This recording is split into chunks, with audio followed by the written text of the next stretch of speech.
ওম শান্তি। আজকে 16ই মে 2022 আমরা শুনছি প্রাত সাকার বাংলা মুরলী। আজকের মহাবাক্য, এই মহাবাক্যে বাবা বলেছেন, মিষ্টি বাচ্চারা, তোমরা হলে ঈশ্বরীয় পরিবারভুক্ত। ঈশ্বরীয় পরিবারের নিয়ম হলো ভাই ভাই হয়ে থাকা, ব্রাহ্মণ কুলের নিয়ম হলো ভাই বোন হয়ে থাকা। সেজন্য বিকারের দৃষ্টি থাকতে পারে না। ভগবান এই সময় এসে আমাদেরকে পরম সত্যকে বলছে যে আত্মারূপে তোমরা পবিত্র থাকতে হবে আর শরীর রূপেও তোমরা পবিত্র থাকতে হবে। কারণ আত্মারূপে তোমরা ঈশ্বরীয় সন্তান, পরম পিতার সন্তান, আর শরীর রূপে তোমরা ব্রহ্মার সন্তান। তাই উভয় দিকে তোমাদের পবিত্রতার পাল্লা তোমাদের সমান্তরাল থাকতে হবে। প্রশ্ন, এই সঙ্গম যুগ হলো কল্যাণকারী যুগ কিভাবে? উত্তর, এই সময়ে বাবা নিজের আদরের সন্তানদের সম্মুখে আসেন আর তার বাবা, শিক্ষক, সদ্গুরু রূপের ভূমিকা চলতে থাকে। এই সময় তো তিন শক্তি একের মধ্যে এসে আমাদেরকে পালনা দিচ্ছেন। বাচ্চারা, এটাই হলো কল্যাণকারী সময়, যখন তোমরা বাবার পৃথক মত, যা নরককে স্বর্গ পরিণত করে বা সকলকে সদ্গতি প্রদান করে, সেই শ্রীমতকে জানো এবং সেই অনুসারে চলো তোমরা। এখন নরককে পরিবর্তনকারী পরমপিতা পরমাত্মা এসেছেন আমাদেরকে সদ্বুদ্ধি দিয়ে, শ্রীমত দিয়ে আমাদেরকে স্বর্গে আমাদেরকে নিয়ে যেতে। দ্বিতীয় প্রশ্ন হলো, তোমাদের সন্ন্যাস হলো শতপ্রধান সন্ন্যাস, তা কিভাবে? উত্তর, বুদ্ধির দ্বারা এই সময় তোমরা সমগ্র পুরনো দুনিয়াকে ভুলে যাও। তোমরা এই সন্ন্যাসের দ্বারা কেবল বাবা আর উত্তরাধিকারকেই স্মরণ করো, আর কোনো দেহধারীকে স্মরণ করো না। পবিত্র হও আর সংযম রাখো, যার ফলে দেবতা হয়ে যাও। ব্রাহ্মণ থেকে ফরিস্তা হয়ে তোমরা দেবতাতে উত্তীর্ণ হবে। ওদের সন্ন্যাস হলো সসীমের, অর্থাৎ হদের সন্ন্যাস, অসীমের নয়। অসীমের সন্ন্যাস তো তোমাদের, আর তোমাদের এবং তাদের মধ্যে রাত্র দিন তফাৎ। তোমরা অনেক ঊর্ধ্বে রয়েছো, ভগবানের নজর তোমাদের উপর পড়েছে। আজকের গীত, ভোলানাথ থেকে অনুপম আর কেউ নেই, গোরানাথ থেকে অনুপম আর কেউ নেই। ওম শান্তি। সর্বপ্রথমে বাবা বাচ্চাদেরকে বোঝান, বাচ্চারা, যে নিজেকে আত্মা মনে করে বাবাকে স্মরণ করো। এটাই তোমাদের মহামন্ত্র, এটাই হলো মনমনা ভব। 5000 বছর পূর্বে বাবা বলেছিলেন যে মনমনা ভব। আজও বাবা বলছেন মনমনা ভব। এই মহামন্ত্র অবিনাশী, অক্ষয়। দেহের সমস্ত সম্বন্ধকে পরিত্যাগ করে নিজেকে অশরীরী আত্মা বলে মনে করো। সকলকে নিজেদের তো আত্মা মনে করো কি? সকলকেও আত্মারূপে দেখতে হবে, কারণ তো আত্মারূপে সকলে তোমার ভাই ভাই। নিজেকে কেউ পরমাত্মা মনে করো না তো, এটা হলো অজ্ঞানতা, এটা হলো ভক্তির শিক্ষা। গায়নও করে পাপ আত্মা, পুণ্য আত্মা, মহান আত্মা। তো মহান পরমাত্মা তো বলা হয় না।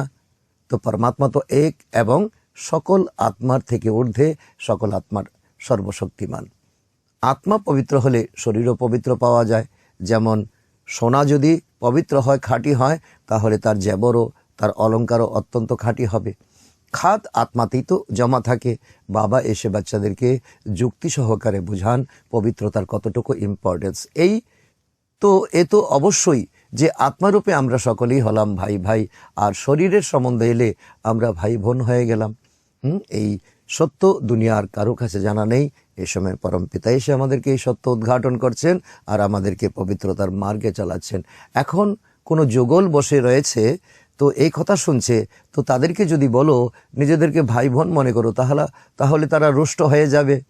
কারণ তাদেরকে লৌকিক ব্রাহ্মণ হাতিয়ালা বেঁধেছে বিকারে যাওয়ার জন্য, আর এখন পরমপিতা পরমাত্মা হাতিয়ালা বাঁধছেন এখন পবিত্র হওয়ার জন্য। তো কতটুকু রাত্র দিন তফাৎ। কিন্তু এই নিয়ম বোঝানো হয় যে আমাদের, অর্থাৎ সমস্ত আত্মাদের বাবা এক, ভাই ভাই হয়ে আমরা এখন অল্প সময়ের জীবন যাপন করতে হবে। তারপর মানুষের শরীরে যখন পরমাত্মা আসেন, তখন প্রজাপিতা ব্রহ্মার দ্বারা আমাদেরকে রচনা করেন। তখনই আমাদের তো শরীর সম্পর্কে আমাদেরকে বলছেন, শরীর সম্পর্কে তোমরা সকলকে ভাই বোন হিসাবে দেখো। তখনও দোনো তরফে তোমাদের পবিত্রতার ব্যালেন্স থাকবে। তো তাহলে অবশ্যই ওনার মুখবংশজাত তোমরা হয়ে গেলে, পরস্পর কি হয়ে গেলে? ভাই বোন হয়ে গেলে। ওই দিক দিয়ে আত্মারূপে ভাই ভাই, আর এদিক দিয়ে শরীর রূপে ভাই বোন। তো সকলে বলেও যে পরমপিতা পরমাত্মা, তো যখন বলো পরমপিতা পরমাত্মা, তো সকলের তোমরা সন্তান কিনা? আর সন্তানদের মধ্যে তো নিজেদের মধ্যে তো কোনো বিকারের কোনো প্রশ্ন ওঠে না। তো বাবাই হলেন স্বর্গের রচয়িতা, তাই না? আমরা ওনার সন্তান, তাহলে আমরা কেন স্বর্গের মালিক হব না? অবশ্যই আমাদের জন্মসিদ্ধ অধিকার রয়েছে, কিন্তু স্বর্গ তো থাকেই সত্যযুগে। তো এমন নয় যে বাবা এসে কোনো নতুন সৃষ্টি রচনা করেন, বাবা এসে তো পুরানোকে নতুন করেন, অর্থাৎ এই বিশ্বকে পরিবর্তন করেন। তাহলে অবশ্যই বাবা এখানে এসেছেন, এসে বাবার কর্তব্য করেছেন, ভারতকে স্বর্গের উত্তরাধিকার দিয়েছেন। তারই সারণিক হলো সোমনাথের মন্দির, যা কোহিনূর হীরা দিয়ে সেখানে শিবলিঙ্গ বানানো হয়েছে। অত্যন্ত মূল্যবান সেই মন্দির, অত্যন্ত হীরে রত্ন খচিত সেই মন্দির, অত্যন্ত মূল্যবান, অত্যন্ত দামি পাথর সেখানে লাগানো আছে, যা সবচেয়ে বড় বানানো হয়েছে, সকলের আকর্ষণকারী, যা বারবার লুটে নেওয়া হয়েছে। বরাবর ভারতে এক দেবী দেবতা ধর্ম ছিল, তো আর কোনো ধর্ম ছিল না, আর সব পরে বৃদ্ধিপ্রাপ্ত হয়েছে। তাহলে অবশ্যই বাকি সমস্ত আত্মারা নির্বাণ ধামে বাবার কাছেই তো থাকবে। এটাই তো লজিক, এটাই তো যুক্তি, তাই না? ভারত জীবনমুক্ত ছিল, সূর্যবংশীয় ঘরানায় ছিল, আমাদের সেই ঐতিহ্য ছিল, আমরা দেবী দেবতার সন্তান ছিলাম, আমাদের পূর্বজ ছিল দেবী দেবতা, আমাদের মাতা পিতা ছিল দেবী দেবতা, তাদের সন্তান তো আমরা ছিলাম না? খুশিতে তো আমাদের গদগদ হয়ে ওঠা উচিত। এখন জীবন বন্ধে এসে গেছি, এখন মায়ার আবন আমাদেরকে অনেক আমাদের কুৎসিত বিষয় আমাদেরকে শিখিয়ে দিয়েছে, আমাদেরকে অনেক অনেক নিচে নামিয়ে দিয়েছে। তো জনকের উদাহরণ তো আছে সংসারে, যে 1 সেকেন্ডে জীবন মুক্তিপ্রাপ্ত হয়েছিল, কারণ জনকেরও উল্টো জ্ঞান প্রাপ্ত হয়েছিল। আর জনকের ভিতর থেকে সেই জিঘাংসা যে আমাকে সত্যকে জানতে হবে, তখন জনক রাজার কাহিনী তো আমরা সকলে জানি। সমগ্র স্বর্গকেই বলা হয়ে থাকে জীবন মুক্তি, সেখানে কোনো দুঃখ থাকে না, সেখানে কোনো অসুর থাকে না, সেখানে কোনো রাবণের উৎপাত থাকে না। আবার তাতেও যারা যেমন পরিশ্রম করেছে তেমনই পদ প্রাপ্ত হবে, যার যত পুরুষার্থ তার তত উচ্চ পদ। সকলেই জীবন মুক্ত বলবে স্বর্গকে, সত্যযুগকে, বৈকুণ্ঠকে। তাই অবশ্যই মুক্তি, জীবন মুক্তিদাতা একমাত্র সদ্গুরু হওয়া উচিত। এখন আমরা যাকে পেয়েছি, আমাদের পিতা, আমাদের টিচার এবং সদ্গুরু, কিন্তু একথা কারোর জানা নেই। এই পরম সত্য যে এই জগতে এখন লালিত পালিত হচ্ছে, এখন সকলেই মায়ার বন্ধনে আটকে আছে। বলা হয়ে থাকে যে ঈশ্বরের গতিমতি সম্পূর্ণ আলাদা, ওনার মত হলো শ্রীমৎ সত্যপথ।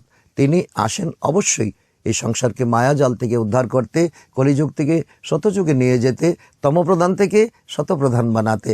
ভবিষ্যতে সকলেই বলবে যে ও প্রভু, তো তোমরা এখন বলছো যে ও প্রভু, এই নরককে স্বর্গে পরিণত করার পরিকল্পনা একদম আলাদা। আর তারা আক্ষেপ করবে, তারা অনুশোচনা করবে। আর তোমরা এখন বলছো তো প্রভু, ঈশ্বর, বাবা, বাবা শব্দটি তোমরা ব্যবহার করছো। আর অন্তিম সময়ে তারা বুঝতে পারবে। তোমরা জানো যে পুনরায় আমরা সহজ রাজযোগ শিখছি, যে পূর্বকল্পেও পরমপিতা পরমাত্মা এসে শিখিয়েছিলেন, এখনও বাবা শিখাচ্ছেন, আগামী কল্প এসে বাবা শিখাবেন। তো এই যে তোমাদের আদি মধ্য অন্তের জ্ঞান এখন হচ্ছে, তো তোমাদের থেকে ভাগ্যবান আর কে হতে পারে? কল্প পূর্বেও সঙ্গমেই শিখিয়েছিলেন, তাই না? আর এখনও এসেছেন সঙ্গমে, এও সত্য। বাবা স্বয়ং বলেন, আদরের বাচ্চারা, আমি তোমাদের অর্থাৎ বাচ্চাদের সম্মুখেই আসি। তিনি হলেন সুপ্রিম বাবাও, আবার সুপ্রিম টিচারও এবং সুপ্রিম সদ্গুরুও। তো নলেজ দেন, আর কেউই এই সৃষ্টি চক্রের নলেজ দিতে পারে না। সাধু, সন্ত, মহাত্মা, বিদ্বান, পণ্ডিত যেই এ দুনিয়াতে আসুক না কেন, এই সৃষ্টি চক্রের আদি মধ্য অন্ত বা ওয়ার্ল্ডের হিস্ট্রি, জিওগ্রাফি কেউ জানে না। তো দেবে কোত্থেকে? পরমপিতা পরমাত্মা স্থাপনা এবং বিনাশের কার্য কিভাবে সম্পন্ন করান তা কেউই জানে না। তো তা অত্যন্ত গোপনীয় এবং গুপ্ত। বাচ্চারা, তোমরা এখন জেনে গেছো, তোমাদের মতো ভাগ্যশালী আর কেউ নেই মানুষ থেকে দেবতা হতে। এই তো আর বেশি সময় লাগবে না। এই মহিমা হলো ওনার, এই মানুষ থেকে দেবতা। তো এই তার সন্তানকে এখন তৈরি করছেন, প্রতিগন্ধময় কাপড় তো ধুয়ে এখন পরিষ্কার করছেন।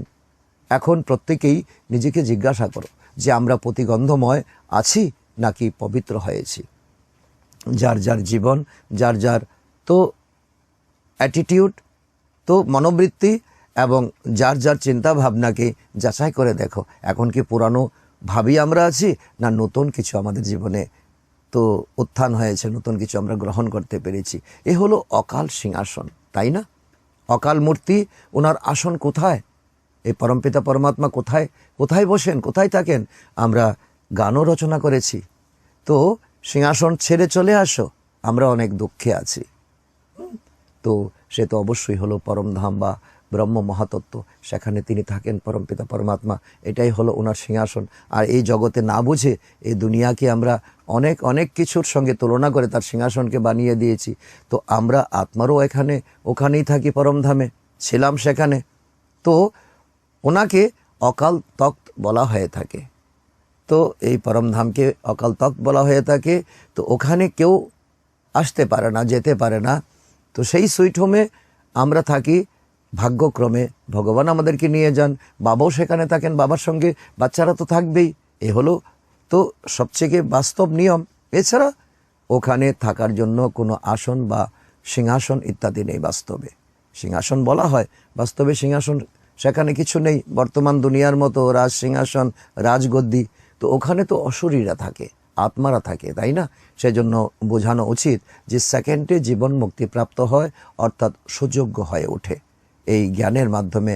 আত্মা যখন শক্তিশালী হয়ে ওঠে, তখন তার মধ্যে অনেক পরিবর্তন চলে আসে। বাবা বলেন যে বাচ্চারা, শিব বাবাকে স্মরণ করো, বিষ্ণুপুরীকে স্মরণ করো। এখন তোমাদের আর কোনো কর্তব্য নেই। এখন তোমরা ব্রহ্মপুরীতে বসে রয়েছ। তোমরা হলে ব্রহ্মার সন্তান আর শিব বাবার বাচ্চাও বটে।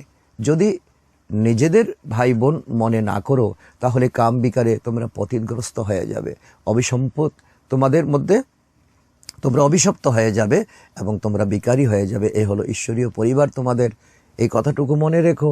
আর সেই মোতাবেক তোমাদের এখন চলতে হবে। প্রথমে তোমরা বসে রয়েছ, তারপর দাদাও আছেন, তো বাবাও আছেন, আর তোমরা হলে ওনার সন্তান। তাহলে তোমরা হলে ব্রহ্মার দ্বারা প্রাপ্ত শিব বাবার সন্তান। তাহলে কত ভাবে তোমাদেরকে এখন নৈতিক চরিত্র গঠন করতে হবে। তাই তোমরা হলে শিবের পৌত্র। পুনরায় মানুষের শরীরে এলে তখন ভাই বোন হয়ে যায়। আর সেদিক থেকেও তোমরা আটকে আছো। তোমাদের ব্যালেন্সিং লাইফ, তোমাদের দোনো দিক থেকে পাল্লা এখন সমান সমান তালে চলা উচিত। এই সময় তোমরা ভাই বোন প্র্যাকটিক্যালি রয়েছ। এ দুনিয়াকে তোমরা শিক্ষা দিচ্ছ, সন্ন্যাসীদেরকে তোমরা শিক্ষা দিচ্ছ। এ হলো ব্রাহ্মণদের কুল, এ হলো বুদ্ধির দ্বারা বোঝার মতো বিষয়, তাই না? তো জীবন মুক্তিও সেকেন্ডে পাওয়া যায়। এছাড়া পথ তো অনেক আছে। তো ওখানে দুঃখ প্রদানকারী মায়া তো থাকবে না। আর যা কিছু শাস্ত্রে বলা হয়েছে তা মিথ্যা বলা হয়েছে। এরকম নয় যে সত্যযুগ থেকে নিয়ে কলিযুগ পর্যন্ত রাবণকে জ্বালাতে থাকবে। মানুষ বলে যে পরম্পরা রাবণকে জ্বালিয়ে এসেছে, এটা অসম্ভব। তো দ্রাপর যুগ থেকে জ্বালিয়ে এসেছে। দ্রাপর যুগ থেকে মায়া রাবণ আমাদেরকে পিছা করেছে। স্বর্গে অসুর আসবে থেকে? বাবা বলেছেন বাচ্চারা, এ হলো আসুরি সম্প্রদায়। আবার ওদের নাম রেখে দিয়েছে অকাসুর, বকাসুর। তো বলে যে কৃষ্ণ গরু চড়িয়েছিল। এই পার্ট প্লে হয়েছে এই সময় সঙ্গম যুগে। পরমপিতা পরমাত্মা বলছেন, এখন আমি এসেছি তোমাদেরকে চড়াতে। শিব বাবার গরু হলো তোমরা, তাই না? বাবা বলছি কি, এটা আমাদের অত্যন্ত আমাদের গর্বের বিষয়। বাবা আমাদেরকে এখন জ্ঞান ঘাস খাওয়াচ্ছেন। শিব বাবা সকলকে জ্ঞান ঘাস খাইয়ে আমাদেরকে উপযুক্ত করে তুলছেন। ঘাস খাওয়ান, প্রতিপালন করে থাকেন তিনি আমাদের রক্ষাকর্তা, তিনি আমাদের পালনকর্তা, তিনি আমাদের প্রেরণকর্তা। মানুষ মন্দিরে গিয়ে দেবতার মহিমা কীর্তন করে যে তোমরা তো সর্বগুণ সম্পন্ন, 16 গলা সম্পন্ন, আমরা তো নিজ পাপী পতিত। তো এইভাবে কি নিজের চরিত্র উন্নতি হবে? কখনো হবে না। নিজেদেরকে দেবতা বলতে পারে না, কারণ হিন্দু বলে থাকে, কারণ তার মধ্যে পবিত্রতার গুণ নেই। আসল নাম হলো ভারত। গীতাতেও রয়েছে যদা যদা হি ধর্মস্য। তো গীতায় হিন্দুস্থান তো বলা হয়নি। এ হলো ভগবানবাচ। ভগবান হলেন অদ্বিতীয় নিরাকার, যাকে সকলেই জানে। স্বর্গে থাকে সমস্ত দৈবী গুণসম্পন্ন মানুষ, দেবী দেবতারও মানুষ, কিন্তু তাদের মধ্যে দৈবী গুণ ছিল, তাদের মধ্যে শক্তি ছিল।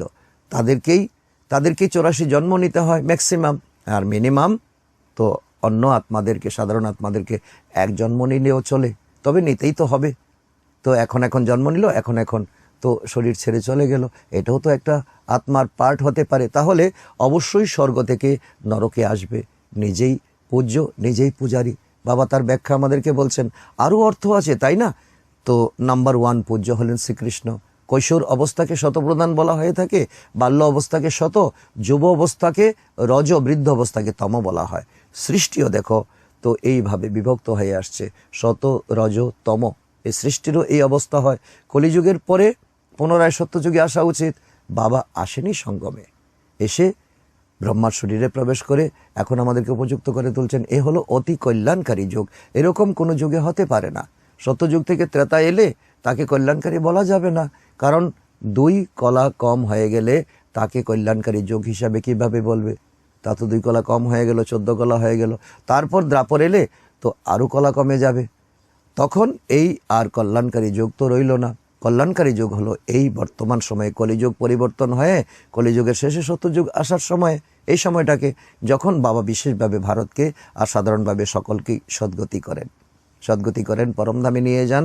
তারপর যোগ্য তো শক্তিশালী আত্মাদেরকে সত্যযুগে প্রেরণ করেন। এখন তোমরা স্বর্গের জন্য পুরুষার্থ করছো, তাই না? বাবা বলেন যে এই দেবী দেবতা ধর্মই তোমাদেরকে সুখ দেবে। তার মধ্যে অনেক সুখ সমাহিত আছে। তোমরা নিজের ধর্মকে তোমরা ভুলে গেছো, তবেই অন্যান্য আরও ধর্ম প্রবেশ করেছো। তো বাস্তবে তোমাদের ধর্ম হলো সব থেকে উঁচু আদি সনাতন দেবদেবী ধর্ম। এখন পুনরায় তোমরা সেই রাজযোগ শিখছো, সেই জন্য শ্রীমতে তোমাদের চলতে হবে। বাকি সকলেই চলে আসরিক রাবণ মত অনুসারে। সকলের মধ্যে 5 বিকার আছে, তার মধ্যে প্রথম নম্বর হলো অশুদ্ধ অহংকার। বাবা বলেন দেহ অহংকার ত্যাগ করে দেহি অভিমানী হও, অশরীরী ভব। এই প্র্যাকটিস তোমরা এখন করতে হবে, করে তোমাদেরকে লায়ক হতে হবে। আমি রাবণ থেকে তোমাদেরকে ছড়িয়ে নিতে এসেছি। তোমরা আমায় অর্থাৎ বাবাকে তোমরা ভুলে গেছো, নিজেকে ভুলে গেছো, তোমার ঘরকে ভুলে গেছো। এও হলো গোলক ধাঁধার খেলা, তাই না? তো তোমরা ঘুরপাকের মধ্যে পড়ে গেছো। অনেকে আবার বলে নিচে যখন পড়তেই হবে তখন পুরুষার্থ কেন করব? আরে পুরুষার্থ না করলে স্বর্গের রাজত্ব কি করে পাবে? তাও তো কম নয়, 2500 বৎসর। তো তোমার কমসে কম তোমার 20 জন্ম 21 জন্ম তোমাদের সুন্দর জীবন পাবে, গ্যারান্টি জীবন পাবে। তো ড্রামাকেও বুঝতে হবে না। তো এই হলো একই সৃষ্টি যা আবর্তিত হতে থাকে, কখনো স্বর্গ কখনো নরক, আধা কল্প স্বর্গ আধা কল্প স্বর্গ, আধা দিন আধা রাত্র। সত্যযুগের আদি হলো সত্য, তো থাকেও সৎ, হবেও সত্য। বলাও হয়ে থাকে যে ওয়ার্ল্ডের হিস্ট্রি জিওগ্রাফি রিপিট হয়, ঘুরে ঘুরে আসে। তাহলে কবে থেকে শুরু হবে, কিভাবে শুরু হবে? তার জন্য তোমরা পুরুষার্থ করছো। বাবা সব কিছু সত্য তোমাদেরকে বলছেন। বাবাকে সচ্চিদানন্দ বলা হয়, গড ইজ ট্রুথ বলা হয়। বাবা বলেন বাচ্চারা, পুনরায় তোমাদের রাজযোগ শিখাতে এসেছি, আর তোমরাও শিখতে এসেছো। তোমরাও শেখো, আমিও শিখাই। রাজত্ব স্থাপন হবে, তার মধ্য দিয়ে যাদব কৌরব শেষ হয়ে যায় আর জয় জয়কার হয়। আর তোমাদের অন্তিম সময়ে তোমাদের বিজয় পতাকা উঠবে, তারপর মুক্তি, জীবন মুক্তির দ্বার খুলে যাবে। না হলে ততক্ষণ পর্যন্ত রাস্তা বন্ধ থাকে, পরমধামের গেট খোলে না, কেউ খুলতে পারে না। যখন লড়াই লাগে তখনই গেট খোলে। তো তখন উপযুক্ত আত্মাদেরকে বাবা নিয়ে যাবেন নিজের ঘরে। বাবা এসে গাইড হয়ে নিয়ে যান বাচ্চাদেরকে। মুক্তিদাতা তো তিনি নিজেই। তো মায়ার ফাঁদ থেকে মুক্ত করতে তো পিতা পরমাত্মা নিজে এসেছেন বাচ্চার জন্যে। তো গুরুদের শৃঙ্খলে আবদ্ধ হয়ে রয়েছে দুনিয়ার সকল মানুষ। গুরুকে কত কিছু মনে করে, গুরুর শৃঙ্খলে আবদ্ধ হয়ে আছে। অত্যন্ত ভয় পায় গুরুর কথায়। কখনো গুরুর আজ্ঞা না মানলে কিছু অভিশাপ দিয়ে দেয়, এই ভয় প্রত্যেকের থাকে, প্রত্যেক শিষ্যের থাকে। আরে আজ্ঞা তো তোমরা কোথায় মানো? তো ওরা হলো নির্বিকারী পবিত্র, আর তোমরা হলে বিকারী অপবিত্র। তো সুতরাং কোথায় মানলে গুরুদের কথা? গুরুদের জন্য মানুষের কত ভাবনা থাকে, কি করে কিছুই জানা নেই। ভক্তি মার্গের প্রভাব রয়েছে না। এখন তোমরা সমজদার, তো তোমরা শেয়ানা হয়েছ, তোমরা উপযুক্ত হয়েছ, তোমরা বোঝদার হয়েছ। তোমরা জানো যে ব্রহ্মা বিষ্ণু শঙ্কর হলেন সূক্ষ্ম বতনবাসী। তার মধ্যে ব্রহ্মা তথা বিষ্ণুর ভূমিকা এখানেই পালন করা হয়। শঙ্করের এখানে আসার প্রয়োজন নেই। তো এখানে থাকে জগদম্বা, জগৎপিতা, আর তোমরা বাচ্চারা। তারপর এত ভুজ বিশিষ্ট দেবী দেবতা বসে বসে বানিয়ে থাকে। প্রচুর চিত্র রয়েছে, তাই না? এই সমস্ত চিত্র হলো ভক্তি মার্গের চিত্র। মানুষ তো মানুষই। তো মানুষের তো 2 হাতের পরিবর্তে 4 হাত কি করে থাকবে? 4 হাত তাহলে তো 4 পা থাকবে। রাধাকৃষ্ণ প্রভৃতিদেরও 4 ভুজ দিয়ে দেয়। তো অত্যন্ত সেটা বোকামি। দীপাবলিতে মহালক্ষ্মীর পূজা করে, সেটা হলো 2 ভুজ লক্ষ্মীর আর 2 ভুজ নারায়ণের। সেই জন্য দুজনেরই পূজা হয় যুগল রূপে 4 হাত দিয়ে। তো 4 হাতের মূর্তি বানানো হয়। এ হলো বাস্তবে এখানে একটা মেসেজ দেওয়া হয়েছে, প্রবৃত্তি মার্গ, গৃহস্থ ধর্ম, আর কিছুই নয়। কালীর জীব এরকম দেখানো হয়। তো কৃষ্ণকেও কালো করে দিয়েছে। তো বাম মার্গে যাওয়ার কারণে কালো হয়ে যায়। তো শ্যাম সুন্দর বলা হয়। তো এই এক তো শব্দের অর্থ বাবা এখন আমাদেরকে এত সুন্দর রূপে ব্যাখ্যা করছেন, তারপর জ্ঞান চিতায় বসে তো গৌরবর্ণের হয়ে যায়। জগদম্বা হলেন এমন মিষ্টি মাম্মা যিনি সকলের মনোকামনা পূর্ণ করেন। তার মূর্তিকেও কালো করে দিয়েছে। কত তো দেবী মূর্তি তৈরি করে চিত্রকাররা, যা মনে আসে তাই তৈরি করে এবং ভক্তরা তা পূজা করে সমুদ্রের জলে ডুবিয়ে দেয়, নদীর জলে ডুবিয়ে দেয়। তা হলো তো এইসব পুতুল পূজা। বাবা বলছে কি পুতুল খেলা, তাই না? বাবা বলেন এইসব ড্রামায় নির্ধারিত আবারও হবে। আবার তো সত্যযুগ ত্রেতা যুগের পরে দ্রাপর যুগ এলে আবার অব্যভিচারী ভক্তির পরে তো ব্যভিচারী ভক্তি শুরু হবে। ভক্তি মার্গের বিস্তার অনেক হবে, কত মন্দির হবে, কত চিত্র হবে, কত শাস্ত্র ইত্যাদি, তো তাও তৈরি হবে। সে কথা আর জিজ্ঞাসা করো না। বাবা বলছে দেখো তোমরা কত সময় নষ্ট করেছো, waste of time, waste of money. আর তোমরা এখন কাঙ্গাল হয়ে গেছো। মানুষ এরকম, তো এই সময় এরকম তুচ্ছ বুদ্ধি সম্পন্ন হয়। এটাই ড্রামাতে লেখা আছে, করিতুল্য হয়ে যায়। বাবা বলেন ভক্তি মার্গে তোমরা এখন অনেক ধাক্কা খেতে খেতে তোমরা একেবারে পিঠ দেওয়ালে লেগে গেছে। এখন বাবা তোমাদের ঝঞ্ঝাট থেকে মুক্ত করে দেন। কেবল বাবাকে আর উত্তরাধিকারকে স্মরণ করো। এক চোখে শান্তিধাম, এক চোখে সুখধাম। আর অতি পবিত্র তোমাদের হতে হবে, সংযমও তোমাদের রাখতে হবে। না হলে যেমন অন্য তেমনই মন হয়ে যাবে, পদভ্রষ্ট হয়ে যাবে, তো দিকভ্রষ্ট হয়ে যাবে। সন্ন্যাসীদেরকেও গৃহস্থীদের কাছে জন্ম নিতে হয়। ও হলো রজপ্রধান সন্ন্যাস। তাদের ক্ষমতা নেই যোগ বলে তাদের জন্ম গ্রহণ করা। তো এটা হলো শতপ্রধান, তোমাদের হলো শতপ্রধান সন্ন্যাস। তোমরা পুরানো দুনিয়া থেকেই সন্ন্যাস নাও। সেই সন্ন্যাসও কত শক্তি আছে। প্রেসিডেন্টও গুরুর সম্মুখে মাথা নত করে সন্ন্যাসীদের বাবা তারিফ করছেন। তারাও ভারতকে অনেক বিপদের থেকে মুক্ত করেছে। সেই সন্ন্যাসীরাও কিন্তু অনেক পার্ট বাজিয়েছে। ভারত পবিত্র ছিল, তাদের শক্তিতে ভারত অনেক শক্তি পেয়েছে। তার মহিমাও গাওয়া হয়ে থাকে। ভারতবাসী সর্বগুণ সম্পন্ন ছিল, এখন তো সম্পূর্ণ বিকারী হয়ে গেছে। দেবতাদের মন্দিরে যায় তাহলে অবশ্যই সেই ধর্মেরই হবে। তো তাদেরকে বোঝাতে হবে, তাদেরকে প্রকৃত জ্ঞান দিতে হবে। গুরু নানকের মন্দিরে গেলে তখন অবশ্যই শিখ ধর্মের হবে, তাই না? যেখানে যার বিলিফ আটকে যায় তো বুঝতে হবে সেই আত্মা সেই ধর্মের। কিন্তু এরা সকলেই নিজেদের দেবতা ধর্মের বলতে পারে না, কারণ পবিত্র তো নয়। এখন বাবা বলেন পুনরায় আমি শিবালয় তৈরি করতে এসেছি।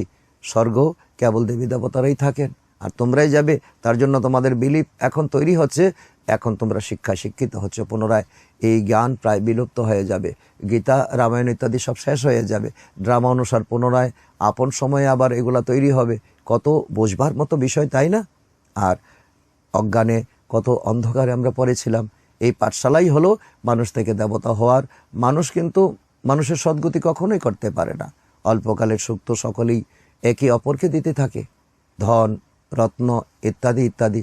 তো এখানে হলো অল্পকালের সুখ, বাকি হলো সবই দুঃখ। আর বাবা এখন সর্বকালের জন্য, সদাকালের জন্য আমাদেরকে সুখ দিচ্ছেন। সত্যযুগে দুঃখের কোনো নামগন্ধ থাকবে না। নামই হলো স্বর্গ, নামই হলো বৈকুণ্ঠ, নামই হলো তো বহিস সুখধাম। স্বর্গের মানুষ, স্বর্গের কতই না মহিমা, তাই না? তো বাবা বলেন অবশ্যই গৃহস্থী জীবনে থাকো, কিন্তু এই অন্তিম জন্মে বাবার কাছে প্রতিজ্ঞা করতে হবে, বাবা আমরা হলাম তোমার সন্তান, আমরা পবিত্র অবশ্যই থাকব। তো পবিত্র দুনিয়ার উত্তরাধিকার আমরা নেব। সত্যযুগে যাব। বাবাকে স্মরণ করা অত্যন্ত সহজ। আর এই সহজ পদ্ধতি বাবা আমাদেরকে আরো সহজ করে বলছেন। আচ্ছা, মিষ্টি মিষ্টি হারানিধি বাচ্চাদের প্রতি মাতা পিতা বাপদাদার স্মরণের স্নেহ সুমন আর সুপ্রভাত। আত্মাদের পিতা তার আত্মারূপী বাচ্চাদেরকে জানাচ্ছেন নমস্কার। আমরা আত্মারূপী সন্তানরা আমাদের মাতা পিতা বাপদাদাকে জানাই স্মরণের স্নেহ সুমন এবং সুপ্রভাত। তো ধারণার জন্য মুখ্যসার 1 নম্বর, দেহ অহংকার ত্যাগ করে দেহি অভিমানী হতে হবে, অশরীরী হওয়ার অভ্যাস করতে হবে। নাম্বার 2, ড্রামাকে যথাযথভাবে বুঝে পুরুষার্থ করতে হবে। তো ড্রামায় থাকলে করব এরকম ভেবে পুরুষার্থহীন হওয়া উচিত নয়। বরদান, সঙ্গম যুগের মাহাত্ম্যকে জেনে শ্রেষ্ঠ প্রালব্ধের রচনাকার তীব্র পুরুষার্থী ভব। বাবা প্রত্যেককেই এই আমাদের বরদানের আওতায় আনতে চাইছেন, তীব্র পুরুষার্থের কথা বলছেন। তো তার ব্যাখ্যা বাবা বলছেন সঙ্গম যুগ হলো ছোট যুগ। আর এই যুগেই বাবার সাথের অনুভব হয়। বাবা আমাদের সাথে রয়েছেন, বাবা আমাদেরকে প্রতিপালন করছেন। সঙ্গমের সময় এবং জীবন দুই হিরে তুল্য, সময় এবং জীবন দুই হিরে তুল্য। সেই জন্য এই মহাত্মা তো এত মাহাত্ম্য জানার ফলে 1 সেকেন্ডও সঙ্গ ছাড়বে না। প্রতিজ্ঞা করো, সেকেন্ড চলে গেলে তখন তো তখন সেকেন্ড নয়, বরং অনেক কিছু চলে গেছে। এই যুগ হলো সমগ্র কল্পের শ্রেষ্ঠ প্রালব্ধ জমা করার যুগ। যদি এই যুগের মাহাত্ম্যকে স্মরণ রাখো, তবে তীব্র পুরুষার্থের দ্বারা রাজ্য অধিকার প্রাপ্ত করতে পারবে। স্লোগান: সকলকে স্নেহ এবং সহযোগ দেওয়াই হলো বিশ্ব সেবাদারী হওয়া। আমরা বিশ্ব কল্যাণকারী হতে চলেছি। আজকের সমন: আমি তীব্র পুরুষার্থী আত্মা। আচ্ছা, ওম শান্তি।